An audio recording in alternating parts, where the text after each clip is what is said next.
নমস্কার, সবাইকে বাংলা এক্সক্লুসিভ চ্যানেলে আবারও স্বাগত জানাই। আজ আমরা আলোচনা করতে চলেছি কারক অকারকের দ্বিতীয় পর্ব। ইতিপূর্বেই আমরা কারক অকারকের সম্পর্কিত প্রথম পর্ব আলোচনা করেছি, অর্থাৎ সেখানে তার সংজ্ঞা, শ্রেণীবিভাগ, ব্যবহার সহ বেশ কিছু গুরুত্বপূর্ণ প্রশ্নের আলোচনা করা হয়েছে, যেগুলি মাধ্যমিক তথা দশম শ্রেণী, সপ্তম শ্রেণী সহ চাকরির পরীক্ষাতেও অত্যন্ত গুরুত্বপূর্ণ। তার লিঙ্ক দিয়ে দেওয়া হচ্ছে ডেসক্রিপশনে, তোমরা প্রয়োজনে আবার সেটি দেখে নিতে পারো। চলো তাহলে দেরি না করে শুরু করা যাক দ্বিতীয় পর্বের আলোচনা। কারকের আলোচনা করতে গিয়ে এর শ্রেণীবিভাগে আমরা জেনেছি কারক 6 প্রকার, যথা কর্তৃকারক, কর্মকারক, করণকারক, নিমিত্তকারক, অপাদানকারক এবং অধিকরণকারক। এর মধ্যে আগের আলোচনায় আমাদের উঠে এসেছে প্রথম 3টি কারক সম্পর্কে।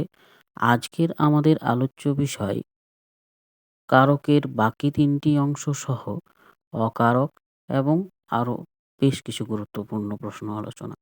প্রথমে আমরা চলে আসি নিমিত্ত কারকের সংজ্ঞায় বলা যেতে পারে, যে কারকে কোনো কিছু বা কারোর উদ্দেশ্যের জন্যে বা নিমিত্তে কোনো কাজ হওয়া বা করা বোঝায় তাকেই নিমিত্ত কারক বলে। নিমিত্ত কারক নির্ণয়ের জন্য বাক্যের ক্রিয়াকে কার উদ্দেশ্যে, কি জন্যে, কার নিমিত্তে দিয়ে প্রশ্ন করা হয়। উদাহরণস্বরূপ বলা যায় গুরুজনে শ্রদ্ধা করো। এক্ষেত্রে কার উদ্দেশ্যে শ্রদ্ধা? গুরুজন। এরকমভাবে শিশুদের স্নেহ করো, এটিও নিমিত্ত কারকের উদাহরণ। এরপর আসা যাক পরের কারক অর্থাৎ অপাদান কারকের আলোচনায়।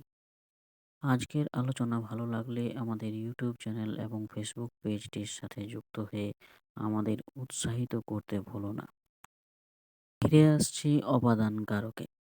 অপাদান কারকের সংজ্ঞায় বলা যেতে পারে, যা থেকে হতে কোনো ব্যক্তি বা বস্তুর উৎস, পতিত, ভীত, গৃহীত, সংরক্ষিত, মুক্ত, বঞ্চিত কিংবা বিরত প্রভৃত হওয়া বোঝায় তাকেই অপাদান কারক বলে। অপাদান কারক নির্ণয়ের ক্ষেত্রে বাক্যে অবস্থিত ক্রিয়াকে কোথা হতে, থেকে, কখন থেকে, কবে থেকে, কার থেকে বা চেয়ে দিয়ে প্রশ্ন করে উত্তর পাওয়া যায়। আমরা কয়েকটি উদাহরণ আলোচনা করে বিষয়টি বুঝে নেওয়ার চেষ্টা করব। সে স্কুল থেকে বাড়ি ফিরছে। এখানে যদি প্রশ্ন করা হয় সে কোথা থেকে বাড়ি ফিরছে, উত্তর পাওয়া যাচ্ছে স্কুল থেকে, তাহলে এখানে স্কুল হলো অপাদান কারক। আরও কয়েকটি উদাহরণ আলোচনা করে বিষয়টি দেখা যেতে পারে। আজ বিকেল 4টা থেকে খেলা হবে। আজ কখন থেকে খেলা হবে এই প্রশ্ন করা হলে উত্তর পাওয়া যাচ্ছে 4টা থেকে, অর্থাৎ এটি হলো অপাদান কারক। তেমনিভাবে কবে থেকে দিয়ে প্রশ্ন করেও অপাদান কারক পাওয়া যায়। চেয়ে দিয়ে প্রশ্ন করেও অপাদান কারক নির্ণয় করা যায়, যদি সেখানে কোনো দুই ব্যক্তি বা বস্তুর মধ্যে তারতম্য বা তুলনা বুঝিয়ে থাকে। অপাদান কারকের আলোচনার পর আমরা এবার আলোচনা করব কারকের শেষতম ভাগ অধিকরণ কারক সম্পর্কে। অধিকরণ কারকের সংজ্ঞায় বলা যেতে পারে, যে কারকে কোনো স্থান, কাল প্রভৃতিকে আধার করে কোনো কাজ সংঘটিত হওয়া বোঝায় তাকেই অধিকরণ কারক বলে। অধিকরণ কারক নির্ণয়ের জন্য বাক্যে অবস্থিত ক্রিয়াকে কোথায়, কখন, কবে, কিসে বা কোন বিষয়ে এই সব দিয়ে প্রশ্ন করে উত্তর পাওয়া যায়। কয়েকটি উদাহরণ দিয়ে বিষয়টিকে বুঝে নেওয়া যেতে পারে। আজ স্কুল প্রাঙ্গণে সকাল 7টায় তোমাদের বসে আঁকো প্রতিযোগিতা হবে। এখানে কবে হবে, কোথায় হবে, কখন হবে প্রশ্ন করে অধিকরণ কারক পাওয়া যাচ্ছে। তেমনিভাবে সুদেষ্ণা গণিতে পারদর্শী, এখানে কোন বিষয়ে পারদর্শী প্রশ্ন করলে গণিত পাওয়া যায়, তাহলে এটিও অধিকরণ কারকের উদাহরণ। এই অধিকরণ কারকের আলোচনার মধ্য দিয়েই আজকের কারকের আলোচনার বিষয়টি সমাপ্ত হলো, কিন্তু এরপরেই আমরা আলোচনা করছি অকারক সম্পর্কে। তার আগে যারা চ্যানেলটি সাবস্ক্রাইব করোনি তারা সাবস্ক্রাইব করো, অবশ্যই এর পাশে থেকে উৎসাহিত করো, স্কিপ না করে দেখে যাও এর পরবর্তী অংশ। আমরা প্রথম পর্বের আলোচনায় জেনেছি কারকের ঠিক বিপরীত হলো অকারক, অর্থাৎ যেখানে ক্রিয়ার সাথে সরাসরি সম্পর্ক সেটিই কারক, আবার যদি ক্রিয়ার সাথে সরাসরি সম্পর্ক থাকে না তাই অকারক। এই অকারকের আলোচনায় প্রথমেই জেনে নেওয়া প্রয়োজন তার শ্রেণীবিভাগ সম্পর্কে। ব্যাকরণবিদদের মতানুসারে অকারককে দুটি ভাগে ভাগ করা যায়, যথা সম্বন্ধ পদ এবং সম্বোধন পদ।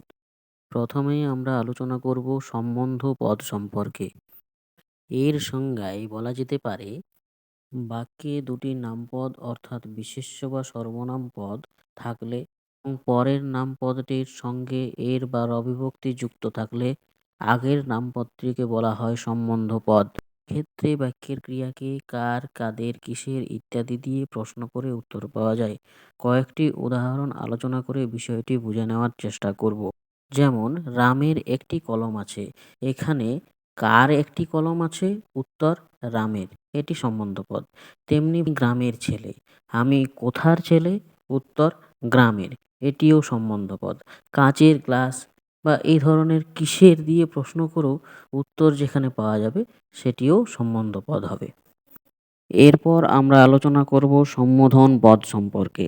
আমরা আগেই জেনেছি যে অকারক দুই প্রকার, যথা সম্বন্ধ পদ এবং সম্বোধন পদ। এই সম্বোধন শব্দের অর্থ হল আহ্বান করা বা ডাকা। এর সংজ্ঞায় বলা যেতে পারে যে, বাক্যে অবস্থিত যে পদের সাহায্যে কোনো ব্যক্তিকে আহ্বান করা বা ডাকা বা হাঁক দেওয়া বোঝায় তাকেই সম্বোধন পদ বলে। কয়েকটি উদাহরণের সাহায্যে আমরা বিষয়টি বুঝে নেওয়ার চেষ্টা করব। যেমন, তুলি, তুমি কোথায় যাবে? এখানে তুলিকে সরাসরি সম্বোধন করা বোঝাচ্ছে।